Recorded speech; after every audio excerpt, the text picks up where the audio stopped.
Most people believe that if your memory test comes back normal, your brain is fine. The doctor says you're sharp, the tests look good. Just stay active, eat well, get some sleep. I used to tell patients the same thing, until I started looking at what was happening in the brain 15 years before those tests caught anything at all. By the time a memory test fails, the biological damage is old news. The brain has been compensating for years, sometimes decades, rerouting signals around damaged tissue, borrowing from healthy regions, quietly spending reserves it cannot replace, and doing it so effectively that nothing on the surface looks wrong. The forgetting you fear isn't where this starts, it's where it ends. What I want to show you today are 5 signs the brain produces much earlier, body-level signals tied to measurable biological processes that your annual checkup will never catch. These aren't vague warnings. Each one points to a specific region, a specific mechanism, and a specific window, while the timeline can still be shifted. Sign number 1, the social battery drain. Let's start with the one that gets misread the most. You used to enjoy dinner with friends. Conversation, noise, a busy restaurant. None of it bothered you. Now you go, and something feels different. Not sad, not anxious exactly, just ground down. By the time you get home, you're spent in a way that sleep doesn't fully fix. And you start doing the mental math before the next invitation even arrives, calculating whether you have enough in you to get through it. Most people call this introversion. Some blame age, stress, too much going on. But there's a version of this that has nothing to do with your mood or your personality, and that's the version worth paying attention to.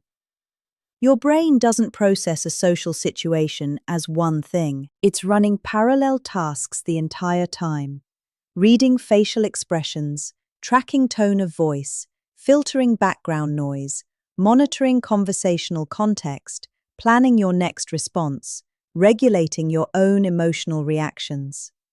All of that happens simultaneously, and it's the frontal limbic network doing most of that work. This circuit connects your prefrontal cortex to the emotional and reward centers deeper in the brain, and it's what allows you to be present in a conversation without being overwhelmed by it. When early frontal lobe thinning begins, the first thing that goes isn't memory. It's the efficiency of this filtering system.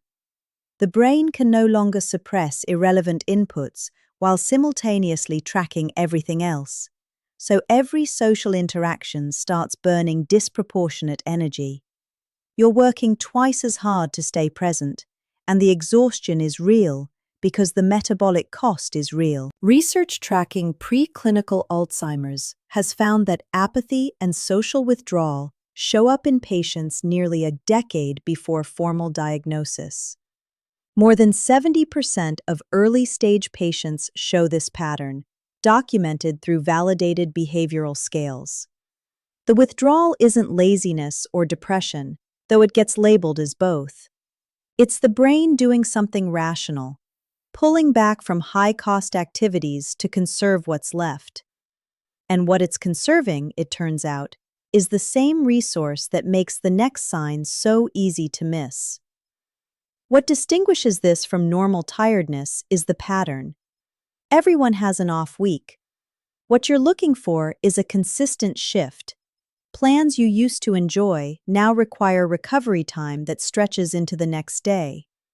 An anticipatory fatigue that arrives before the event, not after. A growing preference for low-demand environments that you can't quite explain to yourself or anyone else. The white matter connections inside the frontal limbic circuit, the actual physical wiring between regions, begin losing integrity before the neurons themselves fail. The signals slow down. Information that used to move between structures in milliseconds now takes longer, costs more, produces less. You don't feel the wiring degrade. You feel the result of it, which is a social world that used to feel natural, now feeling like effort. If this pattern started in the last 2 to 3 years and it's getting more consistent, that's not a personality shift. That's a biological signal, and it's not the only one the brain sends this early. Sign number 2, the smell that disappeared. Now here's a sign that almost nobody connects to brain health, and the biology behind it is striking enough that it genuinely changed how I look at early detection. Think about the last time a smell stopped you mid-step. Coffee just starting to brew. Rain hitting warm pavement. Something burning in the kitchen 2 rooms away.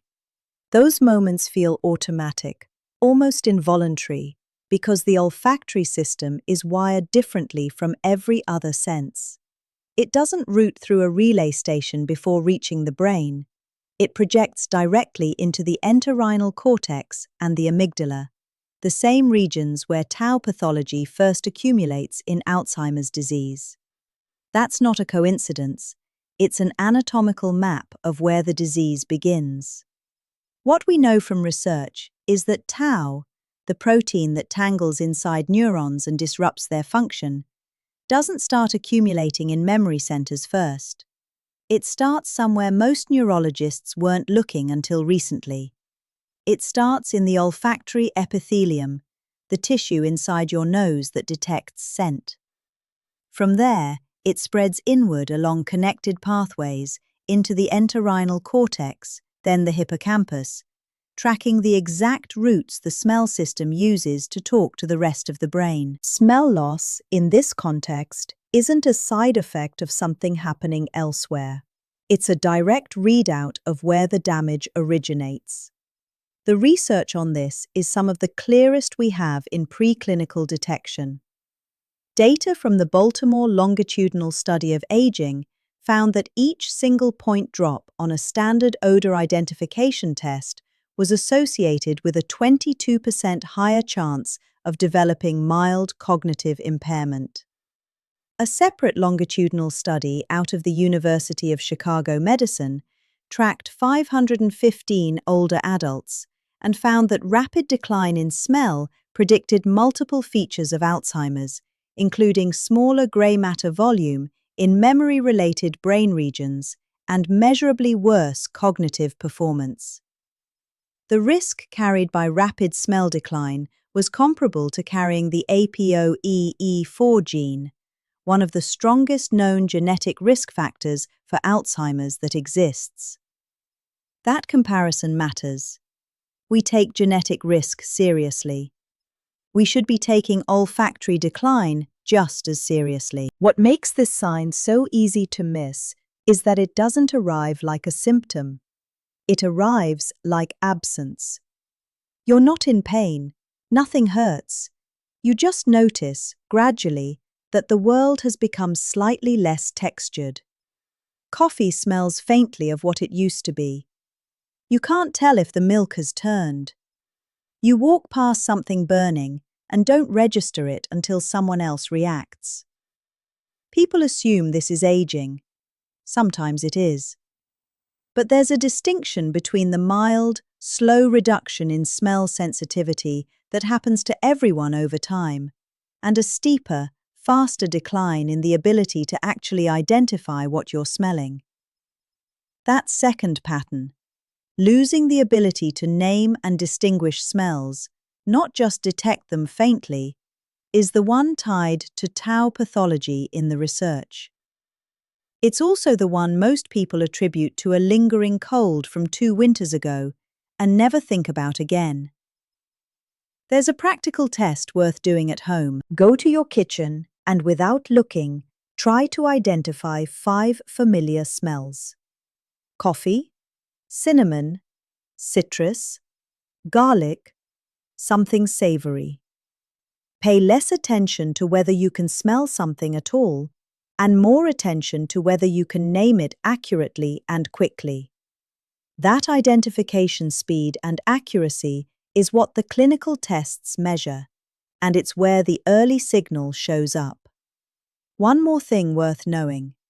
Research has found that combining a simple odor identification test with a brief cognitive screen is as predictive as amyloid PET imaging in identifying individuals at risk.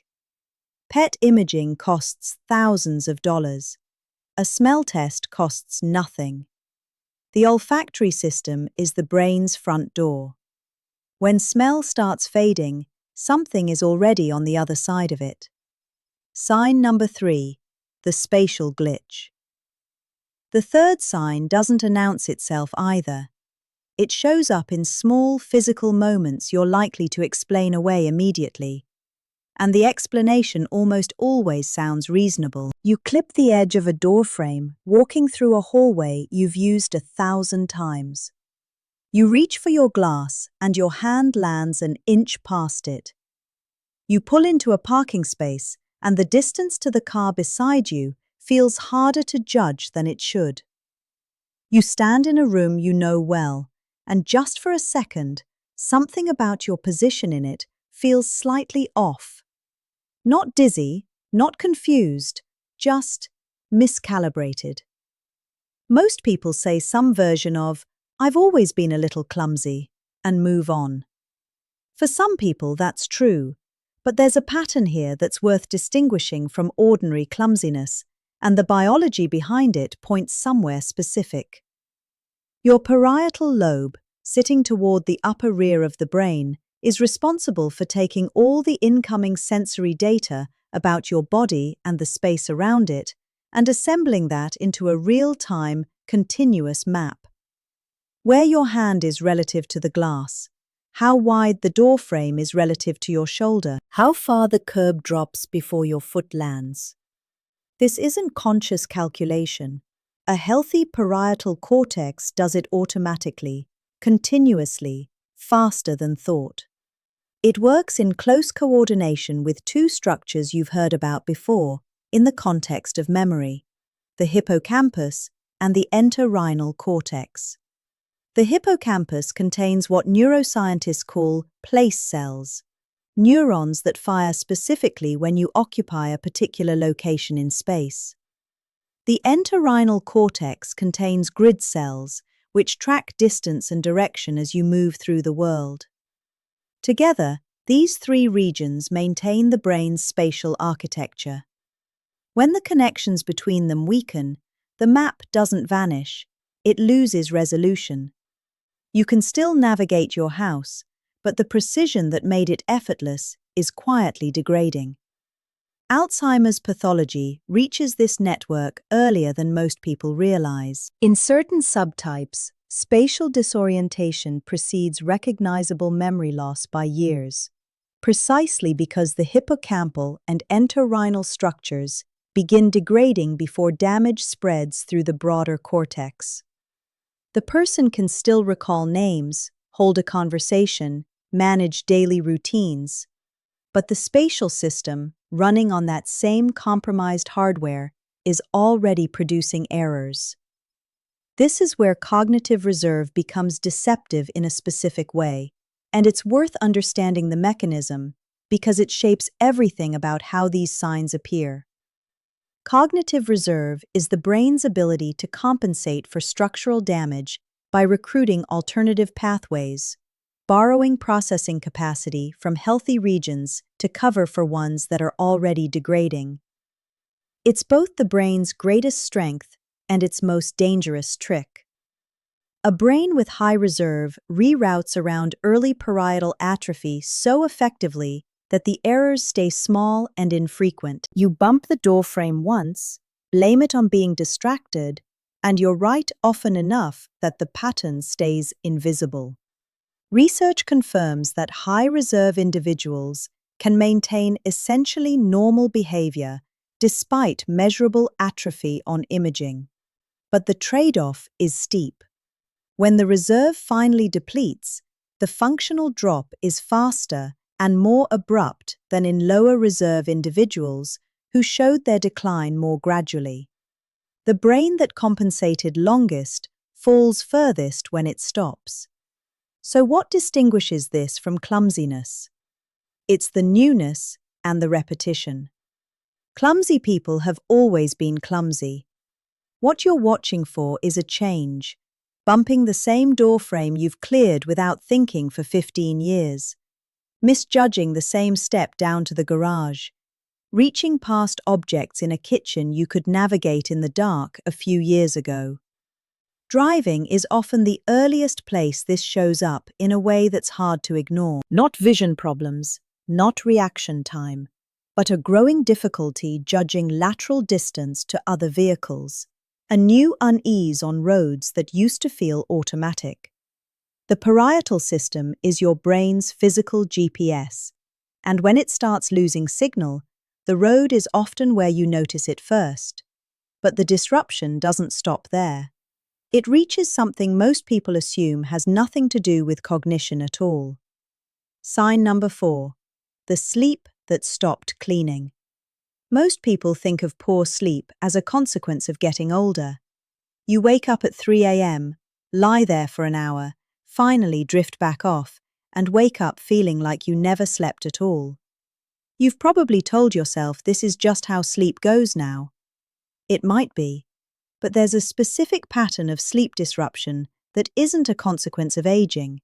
It's an active driver of neurodegeneration, and the mechanism behind it is one of the most important discoveries in brain science of the last decade. While you sleep, your brain runs a cleaning cycle.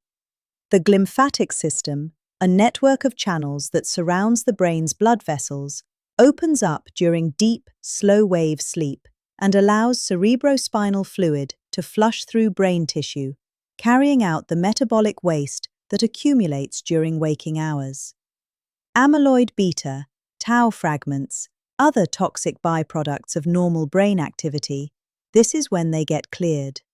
During this stage, the interstitial space between brain cells expands by up to 60%, creating room for that fluid to move.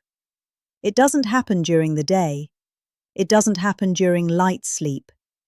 It requires the deepest stages of non-REM sleep to function properly.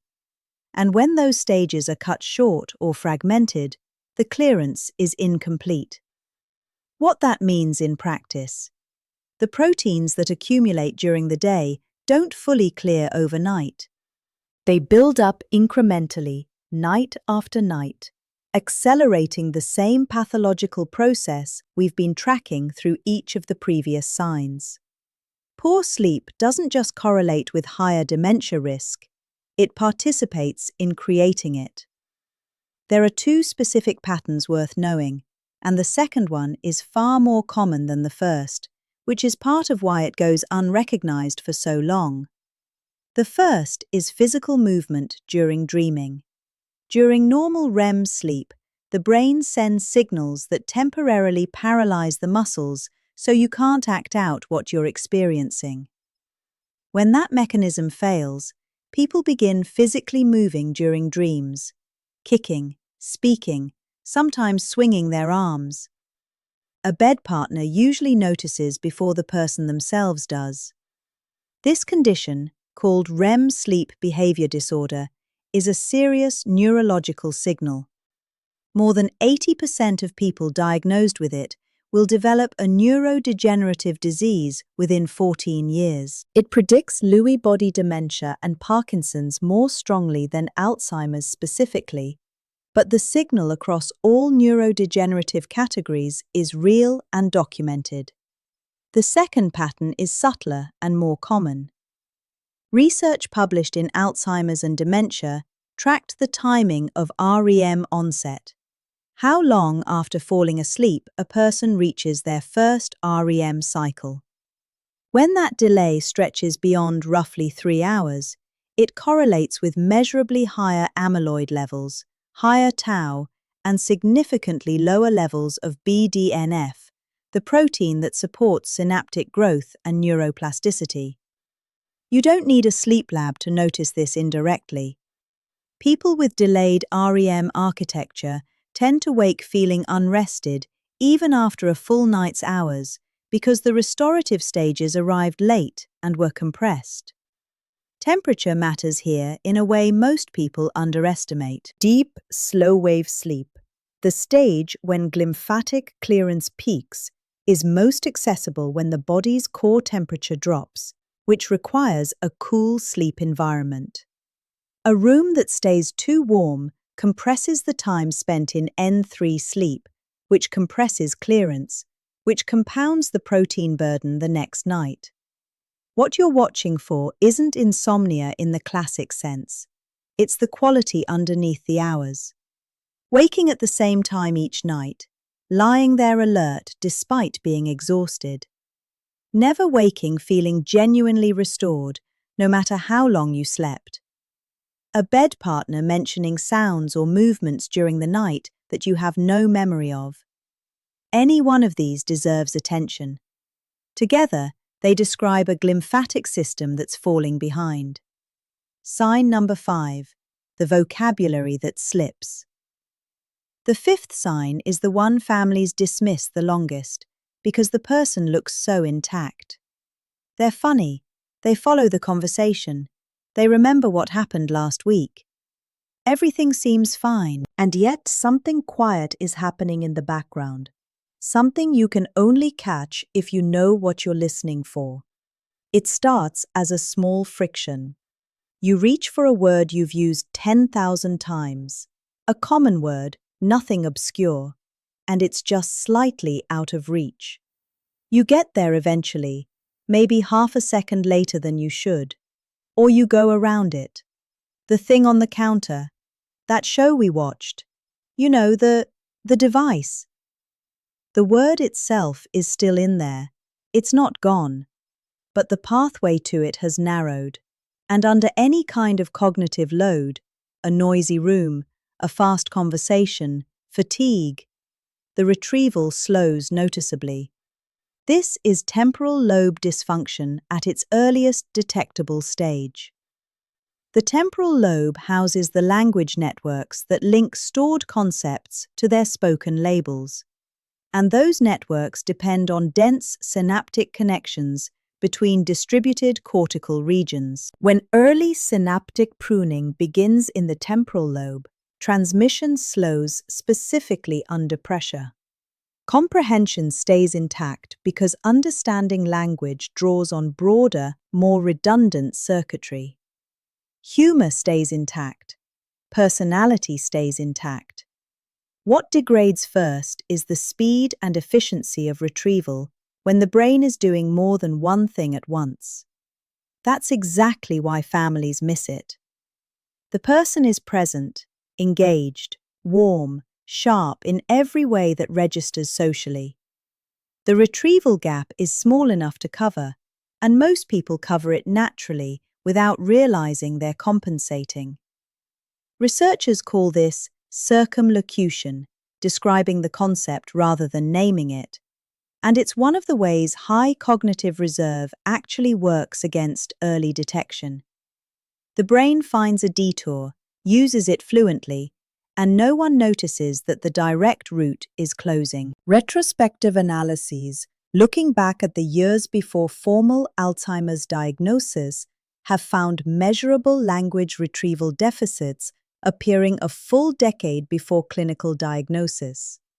The deficits were present, they were consistent, and they were documented in records that nobody flagged at the time. They got attributed to tiredness, distraction, the normal stumbles everyone has. The pattern was there, the interpretation wasn't. What distinguishes this from ordinary word searching is frequency and directionality. Everyone loses a word occasionally. What you're tracking is a trend. Substitutions becoming more common over months, not just a bad day. Pausing mid-sentence on words in active, regular use. Noticing it often enough to make a joke about it, and the joke happening weekly rather than once in a while. Language is not a peripheral function. It's how you describe symptoms to a doctor, navigate disagreements, explain what you need. When the retrieval system starts degrading, the downstream losses extend well beyond conversation, and the window to act on it is earlier than most people think. Now you know what to watch for. But there's something these 5 signs don't tell you on their own, which is why some people who have all of them still hold cognitive function deep into old age, while others who have none of them decline anyway. There's a specific daily practice documented in a population that has maintained near-zero dementia rates across generations, that researchers have largely ignored because it doesn't fit neatly into a pharmaceutical pipeline. It's not a supplement, it's not a diet. It protects the exact biological systems we've been talking about today. That's what the next video covers. If you've been paying attention to these signs in yourself or someone close to you, you don't want to stop here. What you just learned gives you the awareness. What comes next gives you the mechanism to act on it. It's on your screen right now.